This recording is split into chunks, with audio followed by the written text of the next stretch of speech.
Assalamualaikum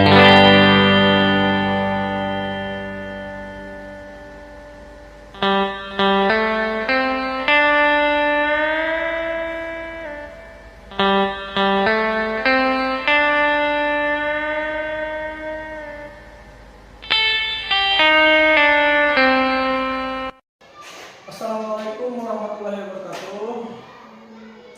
Perkenalkan, nama saya Rodan. Di sini saya akan mempresentasikan tentang struktur sistem pencernaan. Jadi, tujuan dari praktikum ini ialah kita dapat mengumpulkan bagian dari sistem pencernaan, alat dan bahan, gambar sistem pencernaan, dan alat tulis dan buku cetak. Selanjutnya, langsung saja masuk ke pembahasan yang pertama. Yang pertama, bagian utama sistem pencernaan manusia. Yang pertama adalah mulut. Nah, di sini bagian terdepan dari sistem pencernaan manusia adalah mulut. Pada bagian mulut terdapat beberapa bagian penting. Di antaranya adalah lidah yang berfungsi untuk merasa makanan, memposisikan makanan agar mudah dikunyah dan membantu makanan untuk ditelan. Kedua, ada gigi yang berfungsi untuk mengunyah makanan yang dikonsumsi agar menjadi lebih halus dan lebih mudah untuk dicerna. Dan yang ketiga ada juga ludah yang akan membantu Anda menelan makanan dengan lebih mudah lagi dan juga berfungsi sebagai pelindung rongga mulut. Dan yang kedua adalah bagian kerongkongan. Nah, di sini kerongkongan adalah lorong yang akan dimasuki makanan yang selesai Anda kunyah di antara rongga mulut menuju lambung dan melalui proses pencernaan yang selanjutnya. Kemungkinan atau esofagus bahasa ilmiah dalam melakukan tugas yang melakukan gerakan yang disebut gerakan peristaltik yang membantu mendorong makanan yang sudah dikunyah agar masuk ke dalam lambung secara perlahan-lahan. Dan yang ketiga adalah lambung. Nah, di sini lambung berfungsi sebagai secara garis besar terdiri atas 3 bagian.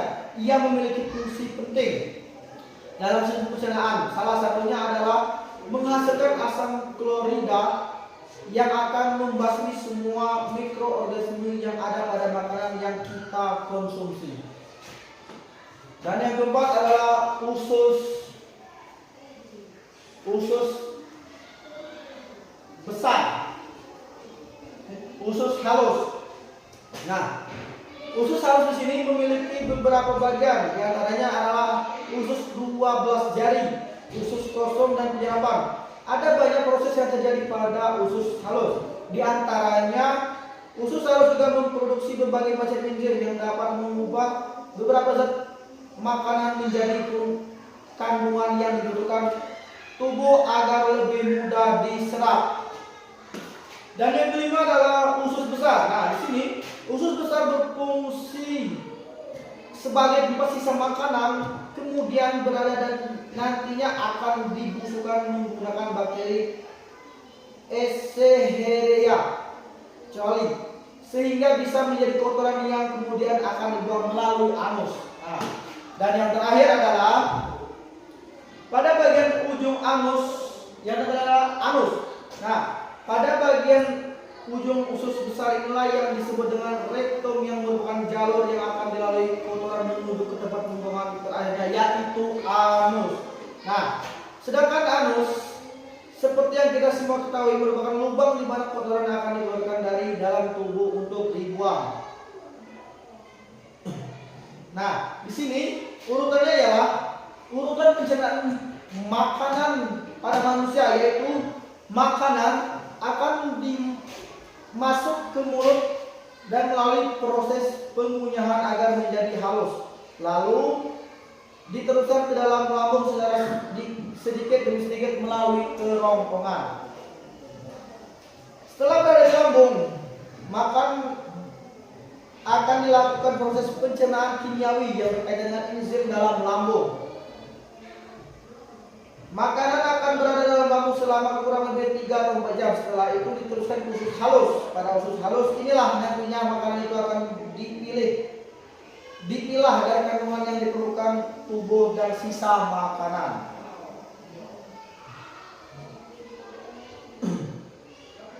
Nah, sisa makanan kembali dimasukkan ke dalam usus besar dan diubah menjadi feses, sedangkan kandungan makanan yang diperlukan oleh tubuh disebarkan ke berbagai bagian tubuh yang memerlukannya. Setelah sisa makanan menjadi feses akan diteruskan ke rektum saat sudah penuh dan ditekan melalui anus. Nah, sudah kita melakukan pembahasan. Nah, di sini saya menunjukkan bahwa sistem pencernaan manusia adalah sebuah sistem penting yang membantu manusia dalam mencerna makanan dan minuman yang dikonsumsinya dengan menjadi zat yang paling mudah dicerna oleh tubuh.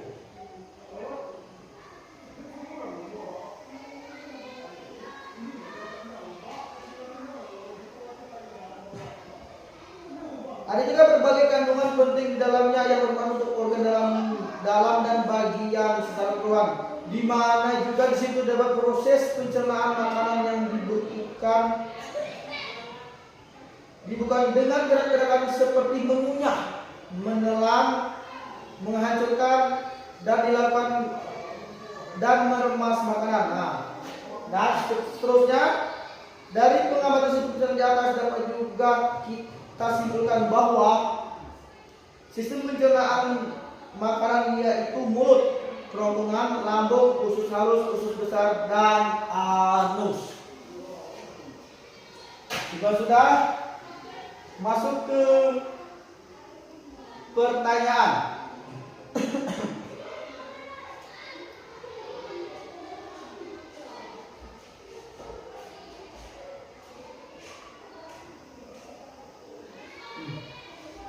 Nah, pertanyaan yang pertama, sebutkan bagian dari sistem pencernaan yang menghasilkan enzim. Nah, bagian dari sistem pencernaan yang menghasilkan enzim adalah yang pertama mulut, kedua lambung,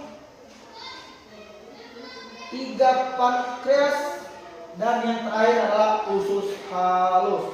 Nah, pertanyaan yang kedua, enzim apa saja yang dihasilkan oleh organ-organ tersebut?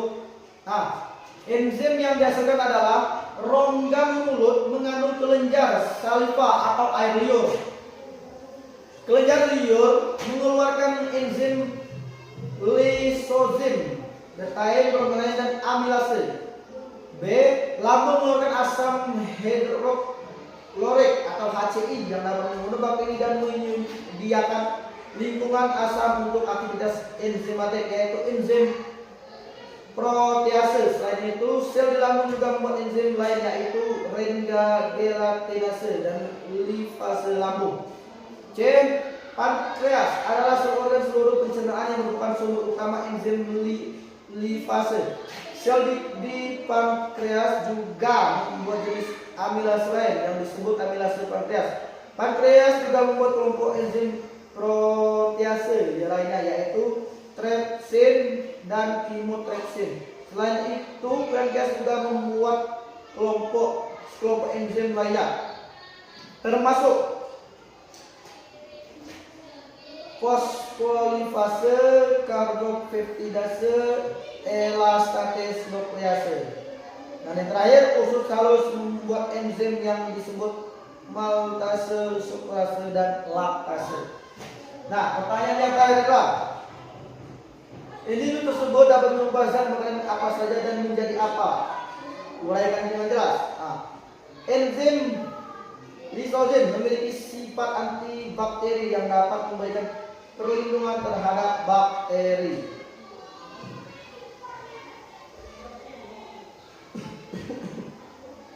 Nah, mulut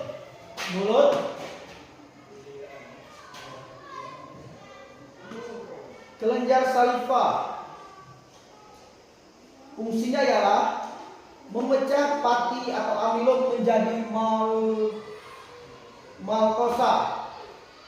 Lambung fungsinya ialah membunuh bakteri membantu protein melarutkan mineral dan mengubah keseinogen